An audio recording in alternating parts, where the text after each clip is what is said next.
बल्कि यार को हमने जा बजा देखा, कहीं जाहिर कहीं छुपा देखा। अजीज मियां कवाल का आखिरी इंटरव्यू। वो किस गुलकार के खिलाफ कानूनी कार्रवाई करना चाहते थे? एक महफिल में गुलकार ने एक उनकी ही लिखी हुई गज़ल उनके सामने गाई तो अजीज मियां कवाल ने गुलकार को क्या कहा था? हैरान कुन इंकशाफात से भरपूर इंटरव्यू का अहवाल आज की वीडियो में जानते हैं। अजीज मियां कवाल को कौन नहीं जानता? फलसफी और शायर अजीज मियां आलमी शोहरत याफ्ता कव्वाल थे। रावलपिंडी में उनकी रिहाइश गाह पर सहाफ़ी कैसर अली खरल ने उनसे मुसाहबा किया और चंद दिलचस्प सवालात किए। ये इंटरव्यू अजीज मियां कव्वाल का आखिरी इंटरव्यू साबित हुआ। चंद रोज़ बाद वो ईरान रवाना हुए और वहीं पर उनका इंतकाल हो गया। कैसर अली खरल की अजीज मियां कव्वाल से मुतअद्दिद मुलाकातें तरम्बा में हो चुकी थी, लेकिन ये मुलाकात और आखिरी इंटरव्यू ही साबित हुआ। कैसर अली खरल कहते हैं कि मैं अपने मुआविन हसन रज़ा खरल के हमरा अजीज मियां की रिहाइश गाह पहुँचा। हमने रस्मी मुलाकात की और उन्होंने हमारी खूब आवभगत की। इस मुलाकात के बाद मुख्तसर इंटरव्यू किया। अजीज मियां का मुख्तसर तारफ़ कुछ यूँ है। सदारती एवार्ड याफ्ता बैनुल अक़वामी शोहरत याफ्ता मियां अजीज कवाल 1942 में उत्तर प्रदेश यूपी में पैदा हुए। दादा का ताल्लुक राजस्थान पहाड़ी से था। वो रावलपिंडी में क़याम पजीर रहे।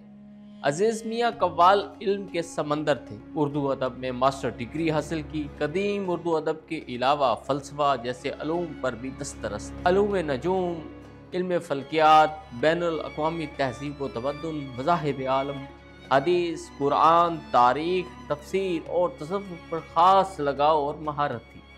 सहाफ़ती, अदबी तारीख़ और अदबी हलकों की सरगर्मियों पर भी गहरी नज़र रखते थे।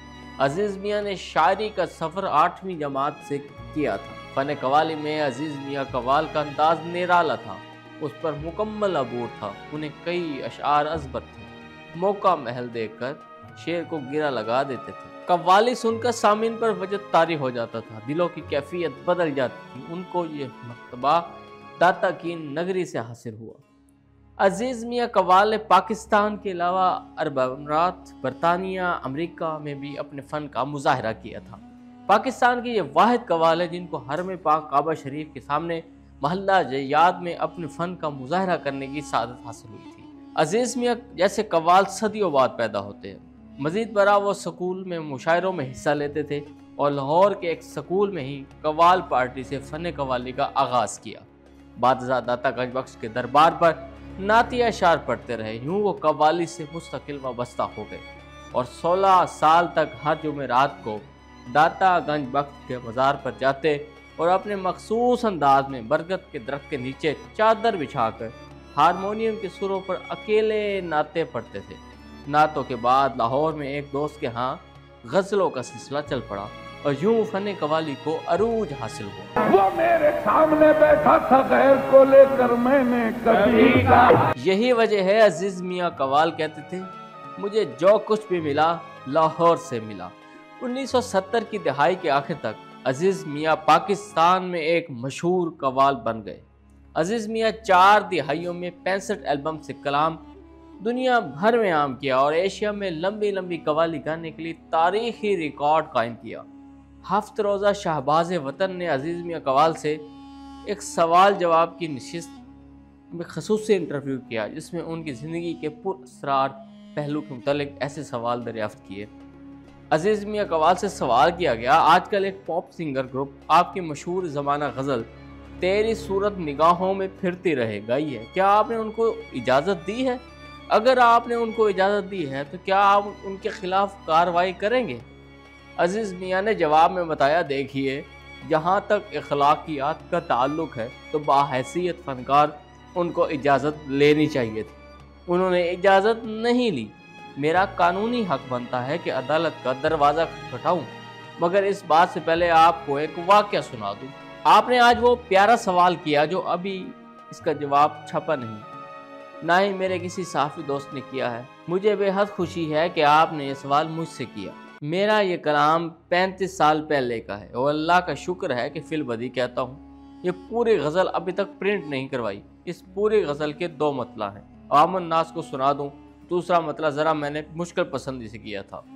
وعدہ شام فردا پہ تیرے مجھے اعتبار نہ آئے تو میں کیا کروں، شام غم شدت غم کے احساس سے نفس دل ڈوب جائے تو میں کیا کروں۔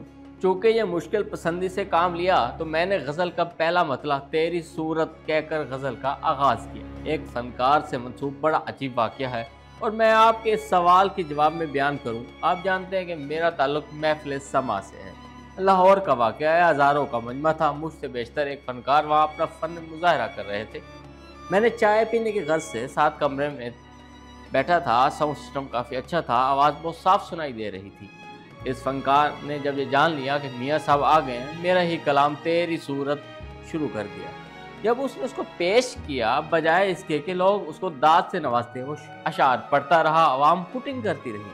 بہرکیف میں چائے پی کر فارغ ہوا تو وہ میرا یہ کلام پڑھ چکا تھا۔ اسٹیج سیکرٹری نے میرا نام اناؤنس کیا، میں اسٹیج پر گیا تو میں نے قوال کو مخاطب ہوتے ہوئے کہا، جانا نہیں، آپ بیٹھ جائیں۔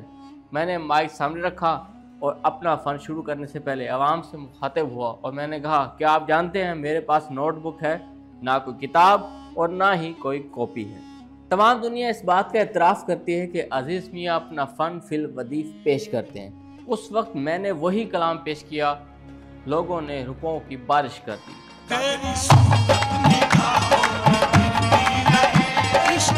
داد و تحسین سے نوازا، لوگوں کا عالم وجد یہ تھا کہ 8-10 آدمی رقص کر رہے تھے۔ پوری محفل میں اتنا اچھا سما بندھا کہ جو کافی مدت کے بعد ہوتا ہے۔ جب میں یہ کلام ختم کیا، اس سے پہلے میں اپنا دوسرا کلام پیش کرتا، میں اپنے محترم فنکار سے مخاطب ہوا، ان کی خدمت میں عرض کی، اور وہ یہ کہ جب یہ گا رہے تھے تو آپ لوگ ہوٹنگ کر رہے تھے۔ وہی اشعار جب میں نے پڑھے تو آپ نے داد و تحسین سے نوازا۔ اس کی وجہ بیان کر دوں۔ وجہ یہ ہے کہ ایک واقعہ سنیں۔ حضرت نظام الدین اولیاء رحمۃ اللہ علیہ کے پاس دہلی میں ایک بزرگ خاتون آئی اور آنے کے بعد اپنا مدعا بیان کیا۔ میری 2 لڑکیاں ہیں، میں انہیں ان کی شادی کرنی ہے، میری کچھ امداد کریں۔ حضرت نے فرمایا، ماں جی آج گھر میں کوئی پیسہ نہیں۔ یہ جواب سن کر وہ بڑی مایوس ہوئی۔ بزرگ خاتون نے کہا، آس لے کر آئی تھی، مایوس ہو کر جا رہی ہوں۔ حضرت نظام الدین اولیاء نے فرمایا، مائی جا، کوئی پتھر اٹھا لا، اس کو سونا بنا دوں۔ آپ نے اس پر سورہ اخلاص پڑھ کر دم کی، پتھر سونا بنا دیا۔ بڑھیا خوش ہوئی اور سلام کر کے سونا لے کر چلی گئی۔ اس نے بیٹے کو سونا دیا، اس نے بیچ کر پیسے لا دیے۔ جب شام کو بیٹا آیا تو کہنے لگے، بیٹا دیکھ حضرت نظام الدین اولیاء کیسا سیدھا سادہ فقیر ہے، سونا دے دیا اور سونا بنانے کا نسخہ بھی دے دیا، لہذا جا کر ایک پتھر اٹھا لا، میں سونا بنا دیتی ہوں۔ اس کے لڑکے نے پتھر اٹھا کر سامنے رکھ دیا۔ بڑی بھی تمام رات سورہ اخلاص پڑھ پڑھ کر پھونکتی رہی، پتھر رہا، سونا نہ بنا۔ صبح اٹھ کر پھر حضرت نظام الدین اولیاء کی خدمت میں آئی۔